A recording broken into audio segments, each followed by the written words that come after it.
मलाकी का ग्रंथ अध्याय 3 पद संख्या 1 से 4 और 23 से 24 तक। प्रभु ईश्वर यह कहता है, देखो मैं अपने दूत भेजूंगा जिससे वह मेरे लिए मार्ग तैयार करें।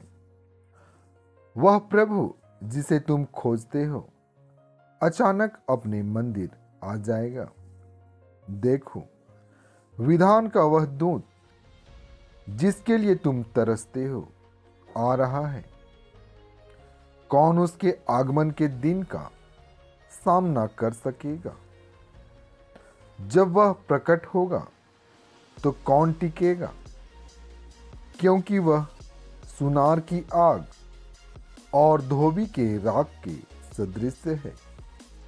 वह चांदी गलाने वाले और शोधन करने वाले की तरह बैठकर लेवी के पुत्रों को शुद्ध करेगा और सोने चांदी की तरह उनका परिष्कार करेगा। तब वे योग्य रीति से ईश्वर को भेंट चढ़ाएंगे और प्रभु ईश्वर प्राचीन काल की तरह यूदा और यरूशलेम की भेंट स्वीकार करेगा। देखो उस महान एवं भयानक दिन के पहले, प्रभु के दिन के पहले, मैं नबी एलियाह को तुम्हारे पास भेजूंगा।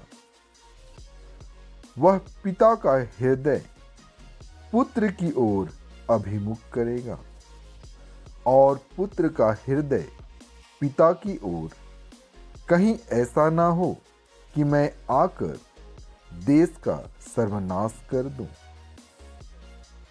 संत लूकस आज का पवित्र सुसमाचार अध्याय 1 पद संख्या 57 से 66 तक। एलिजाबेत के प्रसव का समय पूरा हो गया और उसने एक पुत्र को जन्म दिया। उसके पड़ोसियों और संबंधियों ने सुना कि प्रभु ने उस पर इतनी बड़ी दया की है और उन्होंने उसके साथ आनंद मनाया। 8वें दिन वे बच्चे का खतना करने आए। वे उसका नाम उसके पिता के नाम पर जकरियस रखना चाहते थे, परंतु उनकी मां ने कहा, जी नहीं, इसका नाम योहन रखा जाएगा। उन्होंने उससे कहा, तुम्हारे कुटुंब में यह नाम तो किसी का भी नहीं है।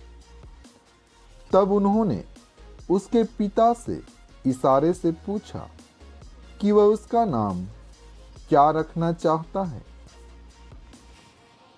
उसने पाटी मंगाकर लिखा, इसका नाम योहन है। सब अचंभे में पड़ गए। उसी क्षण जकरियस के मुख और जीभ के बंधन खुल गए और वह ईश्वर की स्तुति करते हुए बोलने लगा। सभी पड़ोसी विस्मित हो गए और यहूदिया के पहाड़ी प्रदेश में ये सब बातें चारों ओर फैल गई। सभी सुनने वालों ने उन पर मन ही मन विचार कर कहा, पता नहीं यह बालक क्या होगा। वास्तव में बालक पर प्रभु का अनुग्रह बना रहा। प्रभु के इन सुंदर वचनों के द्वारा आपको भरपूरी में आशीष मिले।